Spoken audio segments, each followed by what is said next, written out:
Hi, it's Marisol, your rebel guide to living a life of freedom abroad, bringing you an episode of Roaming the Now, where entrepreneurs, coaches, and mentors come together to give you a behind the scenes look at the real and raw experience of setting out to a new country and building a life and business abroad. Make sure to like and subscribe to Roaming the Now. Enjoy! Hello, and welcome to an episode of Roaming the Now. This is your host, Marisol, and today I have Valentina de Exupéry. I probably didn't say that correct. My apologies. You can It's correct okay. me at a later time. And we're going to be diving into a really interesting topic around how to move abroad without a job and really speaking to the identity crisis that might bring up, especially as not all degrees are transferable when you come over to like different countries. So it's definitely something to know and have awareness around and just get some insight on someone who has navigated it. So before we dive into that, I would love it if you could just take some time to introduce yourself, tell us about your background, where you're coming to us from, which I believe is Panama, right? Yeah, it's Panama. Okay, beautiful. But yeah, just tell the audience about you. So hello, my name is Valentina and I'm from Poland, but now I live in Panama. So, it was not something I planned. It just happened like that. The thing is, I was living in Poland. I was very happy. I had my career there. I had all my life there, my friends, my family. So I was very happy, and moving abroad was like not part of my plan. But then life happened. I met somebody. He was French, and I remember when we just met, he told me, like, Valentina, I have a job opportunity in Panama, and most probably I will move to Panama very soon. And at that time we were not even dating. I was like, okay, but life happens. We started see each other more often. We started a relationship, and then he moved to Panama. So like I had no intention to move with him, and he was not even proposing to me to move with him, because I had my career and I was very like I'm a lawyer. So anybody who passed bar exam knows how much it costs to become a lawyer. I mean, to pass bar exam, you sacrifice years of your life. So I had no intention to leave my job and to move to Panama and to do what? But he moved out, so we were 1 year in long distance relationship. Basically, it was not even long distance relationship, but we were calling each other, we were missing each other, and then I had to take a decision. So what do? I stay in Poland, working. I don't know. I was really sad at the time. I was in love and I was alone, so I was really sad. I was missing him. Or I just moved to Panama and we see what happens. So I took this decision and I moved to Panama. But I have to say, and I shared this with you when we talked last time, that this decision it was not easy at all. It took me months to take this decision, because I was thinking and analyzing everything, like how do I leave my family, like how do I leave my job, what I'm going to do next. It was very difficult, very scary, and it took me a lot of time to take the decision. So but finally, I'm here in Panama now. Yeah, as I say, so we see like what decision you ended up leaning Mhm. into. So I guess like how did that go, right? Like so you made the decision, okay, I'm gonna move to Panama. But I guess like obviously the point that comes next of like, okay, so I had a full-on career, right? You're a lawyer, like Mhm. established career, you have all your credentials, like that's a lot of, effort, that was put into your Yeah. field. And then now we're in a new country where, laws are different, credentials are different, all of that is Yeah. different. So what was that like to go from having like full on established career to essentially, hi, I live in Panama? Yeah. No, like in the beginning, I was not. Yeah, when I decided to leave my career and I moved to Panama, so in the beginning, I was not really focusing, like, okay, what I'm going to do next. I was discovering the new country. I got pregnant right away, so I had one baby, another baby. Then pandemic started, and then it's like during pandemic, like my daughter was 1 year old at the time. I started to think like, what what I'm going to do. Like, who am I at all? Like, am I a stay-at-home mother, housewife? And I felt, it's And there is a lot of guilt around this because I had, my kids, and it's like the most amazing things that happened to me to have these babies. But I didn't want to be, full-time mom. I wanted to do something else. I felt this ambition inside me. I felt like I can do something more. I don't know how to say, like, because you feel guilty when you say, like, I don't want to be with kids all the time. I want to do something else. So, but I wanted to do something intellectual, not just cleaning, cooking, and going to grocery shop. So it was very difficult because I was trying to think by myself, like, what can I do? I was asking my husband for advices, and it took me again a few months, and I was like more and more irritated. It was affecting my relationship, negatively, obviously. So it took me some time to decide what I want to do. And I have to say, I hired a coach. I mean, I remember that I was thinking about this as opportunity. I mean, I can do whatever I want, but like this time I want to take conscious decision. Like if I have to start something totally new, I want it to be something that I like, something which is aligned with my values, with my skills, so that I don't suffer in this new job. And hiring a coach, it was really life changing. Yeah. No, I can definitely see that. And, I know that's like it's a sensitive topic, right? Because everyone has their own like viewpoints on like staying home full time Mhm. or working or doing a mixture of both. Mhm. I'm very like, I don't have any children yet, but I do know that for me, being that I've constantly kind of always been working on something or I've been learning or educating, there was never a point like I always think about when I was a little girl. There was never really a point in time where I dreamed of staying at home with my kids and like that was just not like I always go back to like the little kid version of me. That was just not the dream that I had growing up. And I know Yeah, that it is for some individuals and I respect that.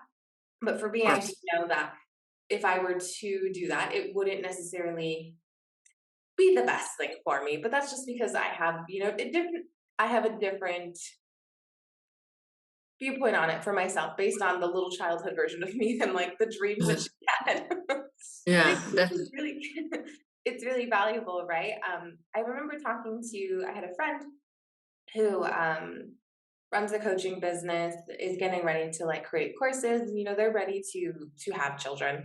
And I asked like, so what's going to happen, right? Like with business, because it is very involved, right? Like when you're doing one-on-one coaching, anything that involves you being in front of people. She goes, well, I'm actually just going to like plan to take a step back because I really want to be just like present for my kids growing up and taking care of them. However, I'm still going to be probably like, writing that book that I want to write or, running my courses in a hands off way. And so I think that that's like really, like, there is a way to have it all. It's just finding Yeah, like, what is your way to balance it and what is the most supportive way so that like you can be all you want to be, because I feel like there really is this whole like you have to always trade off, which I don't think is necessarily the case. You can design it in a way that it works for everyone and it works for you as well. I totally agree with you. I mean, we can have balanced life, and I do spend time with children. I do spend time with my husband, and I still do what I like. And for me, like as you said, I totally respect if somebody wants to be a stay-at-home mom and full-time housewife. I totally respect this, but I just after few years of doing this, I realized that it's not enough for me to feel fulfilled. I like to learn. I like to help people. I wanted, to spend time talking with other people. So I had to do something else. Um, and yeah, that's what I found. Yeah. Coaching. I was gonna say, yeah, coaching. So do Yeah. you talk a little bit about the process, if it's okay with you, around like what it looked like? So like where you were at when you were hired a coach, like what you discovered when you were hiring a coach, and then just kind of like how Mhm. you ended that. Because you know, I feel like sometimes there's like a misconception around what coaching is. People think coaching is consulting a lot of the time. So if you could Mhm. kind of share a little bit about your experience and how that did help you develop the clarity to, well, be who you are now. Yeah. When I started coaching, I was actually very lost. I mean, I totally didn't know what I want to do. uh, I I didn't know myself as well very well, and coach actually helped me to discover who I am. Like, we were talking about everything. We were discovering my values. We were discovering my skills, my roles in life, like so many things. Um, and it really helped me to realize, what are my strengths, what are my um, like like what are my skills and everything, what I like to do actually. What do I like? I like to learn. I like to help people. And he helped me to discover all this.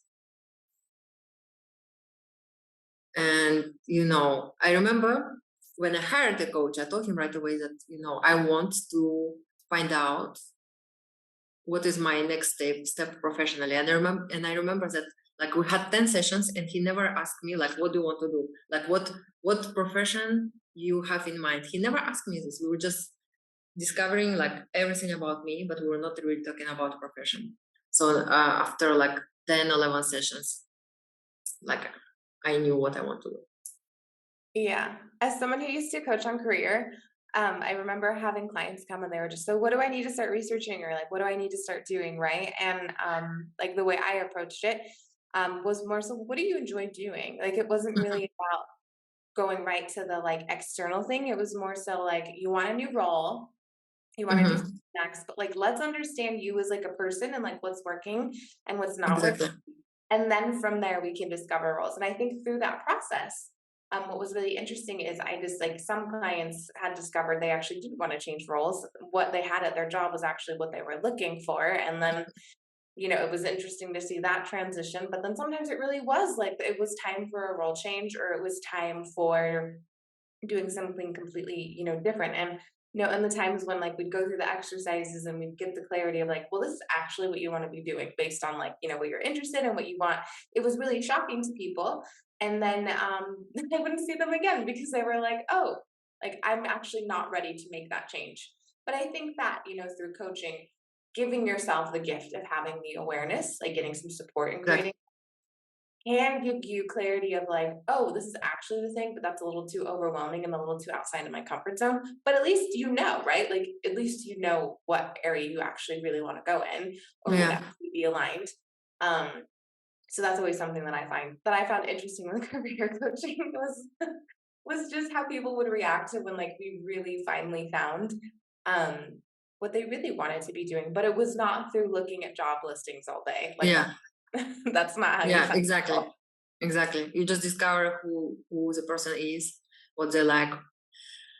Exactly. And Yeah. sometimes people can say that, what, I actually like what I'm doing. It just maybe something else is wrong. Maybe they are overwhelmed, and maybe they don't know how to set boundaries. And we just raise their energy. We remove their blocks, and that's how they find peace in what they're doing already. Yeah. It's just awareness, right? And I think that Mhm. that's where I'm just finding through conversations and just, I talk to a lot of people, obviously. Talk to a lot of people. A lot of individuals have been asking me lately, like, so how do you like have the awareness that you have? Like me personally, like, do you have like a coach? I do have a mentor and a teacher that I work with, and questions and things like that come up. But I do mostly like self coaching, right? And like, because it's all about awareness. And I always tell people like, you can self coach too, but you got to get to a point where you have the awareness internally. And I think that Mhm. this actually really wraps into this whole idea around identity, right? Um, because it was actually really interesting. I've been I've been working on this topic with my mentor, and like our identity is not fixed. So that's like the I feel like the most like thing is our identity is not fixed, right? Because for example, we take like your example, you had a whole other identity in a whole other country. Yeah. country, and then you move to a new country, and now you have brand new one. Um, Yeah. so our No, I identity, totally feel sometimes like I had two different lives, you know? I don't know if you feel like that. I mean, I had totally different life and now I have totally different life. yeah, no, I totally feel that way. And on that note, it was making me think. So I made the decision. I'm going back to school here in Mexico to become a licensed therapist here. Just it's like Mhm. because it's something that I always really wanted to do in the United States, but I didn't pursue it for some reason. And so on that note of like, oh, okay, cool, like it's a new identity, it's a new start. I'm actually like similar to what you said. I'm actually just going to pursue the things that I want to do in a very like, hey, this is like what I know I'm passionate about. This is what I probably like ideally would have gone to school for before for in the United States, but I didn't. But that's okay. We get to like go again, right? But it is really true. Like creating that new identity. But I think the one thing you have to kind of remember is, well, your identity is not fixed. Like we're changing, right? Like depending on our environment, Mhm. as well as it's kind of like a bummer sometimes because we get comfortable with the idea of who we think we are, which when I always say that out loud or think about myself, I'm like, oh my goodness, this is so true. Like it's sad to change identities just because we get comfortable being who we were. But like the whole thing is that our identity so much so is shaped by our environment. Like nothing is fixed around like our identity. So I guess it's like a very I'd love to hear your thoughts on that. No, I totally agree with you. I totally agree with everything you say. I never thought about this before, but now I see it. I mean, you know, when you move to new countries, there is like nothing or nobody that defines you. Like you can like really define yourself from like zero from the beginning. I mean, there are totally new people who see you from different perspectives, like they have different lenses. Um, so I totally agree with you. Yeah, it's been really interesting. I feel like the only things that like really are I don't even think they're identity. I think they're more just like characteristics, right? Like values. And so that's Mhm, why value work it comes up all the time over and over again with me. And this is mhm, where like I know people might think it's kind of like cheesy because they're like values, right? Like when you talk to people about it, mhm, but the more I have, understood like, okay, so my identity is constantly changing, like based on people, places, and things. So, like that's always going to change. But who I am, like in terms of my character, the values that are important to me is pretty fixed. Like when I look back mhm, at life and the decisions that I've made, most of them do follow like a really similar theme of like integrity is really big to me. mhm, So it's been kind of like grounding to know, okay, like there are certain core things around like my character that like don't really change. They're just very important to me. And I think that's also why like understanding your values is so important, especially when you realize your identity is going to change, right? Like, especially if you're moving mhm. abroad, you're starting a new profession, like that sense of identity kind of just goes to the wayside because there's like a new opportunity. But if you know what's really important to you, what you really like doing, um, it makes it a lot easier to transition into the new way of being because you have kind of like a groundwork to work off of, right? Instead of just feeling like I'm lost, like who am Yeah. I? What's important, like, right? Yeah. Exactly, exactly. So, but for me, the difference was when I was living in Poland, I didn't know my values. Like, I just, I had this awareness, like here in Panama, and I realized that my job that I was doing, it was not so bad. I mean, it was aligned with my skills and values, but maybe it was not so interesting for me. Now, coaching is just the best. I mean, it's aligned with my values, with my skills, and it's really interesting for me. So, yeah, but I totally agree with you. Like your values, I mean, they help you to take decisions, and they don't change. So they might change as well. Yeah. For me, I Mhm, found that like it just is dependent on like the season of life. So I have like a values pyramid that I work with like all mhm. the time. It's like, oh, people are like, how do you know your values so I'm like, it's on my wall. Remind myself. So, I've noticed that like looking at my other value like pyramids, like there's consistent values that always trickle their way in. Mhm, There are some values that may be new based on the new awareness or mhm, self-discovery mhm, mhm. for like what I'm trying to accomplish. So I do think that they change. Yeah. Do you think that there are a lot of them that find their way in there consistently? Because it's just like there are some things that I do feel that is just like if it's just really kind of foundational to how you do things in your character, like it is gonna like kind of follow you. But there are some values that fall off because I just found in my experience that they weren't really serving me anymore, Mhm. value that I had. So then I was like, okay, great. And then there's some that come on there that like kind of surprised me. Like for example, with my new values pyramid, I put like control. But I put control in the sense of controlling how like I respond to my environment. And Mhm. so it was kind of interesting to see how that like made it on the values pyramid. I was like, oh, that's so interesting. I value having like control over how I respond to my environment. Not necessarily controlling my environment, more me and how I'm in my Yeah. environment. I thought that was Beautiful. I had some fear-based values, and I think with coaching as well, as I became more confident, like they are not so important for me yeah. anymore. Yeah, that's the word that I was looking for. Fear-based values. Fear-based values are Yeah. values that are created out of fear, not necessarily like Mhm. the version of ourselves that we want to thrive. Yeah. Yeah. Exactly. Okay. Fabulous. So, what advice do you have for anyone who is, well, maybe right now, about ready to move into a new country, without a job, start over again? What's your main piece of wisdom? Well, my main piece of advice, is just hire a coach as soon as possible. And I know people might think this that I say this because I'm a coach now, but no, I mean it just really helped me. And when I look back, at me 8 years ago, struggling for so many months, trying to take this decision and I just couldn't take it, and I was so scared. I mean, because it's scary to move countries. It's scary to leave your job. It's scary to leave your family. So if I had a coach 8 years ago, I think I would have taken this decision, faster, and it would have been much easier, for me.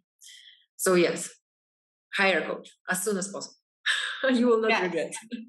Yes. I'll add to that, make sure you hire a coach who understands what you're going through. Because if you hire a Yeah. coach who's not moved abroad, yes, they are going to be able to help.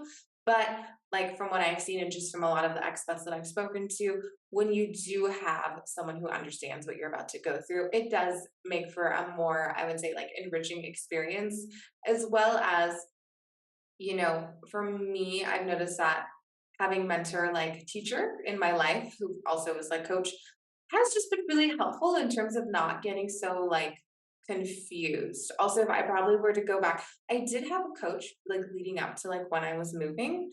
However, it was more of a life coach who didn't quite understand the transition that I was going through with the new country. That's why I added in that little bit because it's a very big decision in terms of like what you're signing up for to experience emotionally. Mhm, Logistically, mhm. it's pretty straightforward. Yeah, The it's true. emotional part is very like, oh my goodness, I was not expecting all of this. Yeah, definitely. Yeah. Well, thank you so much, Valentina, for coming and sharing. If anyone wants to get in contact with you, what is the best way? Best way is find me on Instagram. It's Valentina Coaching, or my website www.valentinacoaching.com, and write email to me, and I'm here to serve you. Awesome. Thank you. I'll make sure to put your links and everything in the description. So Thanks. thank you so much for coming and sharing all your wisdom and your experience. Until next time, this is your host, Marisol, signing off of another episode of Roaming the Now. I hope that you are enjoying wherever you are in the world. Take care. Thanks for catching this episode of Roaming the Now. If you have not already, make sure to like and subscribe. And as always, wherever you are in the world, I hope you are enjoying Roaming the Now.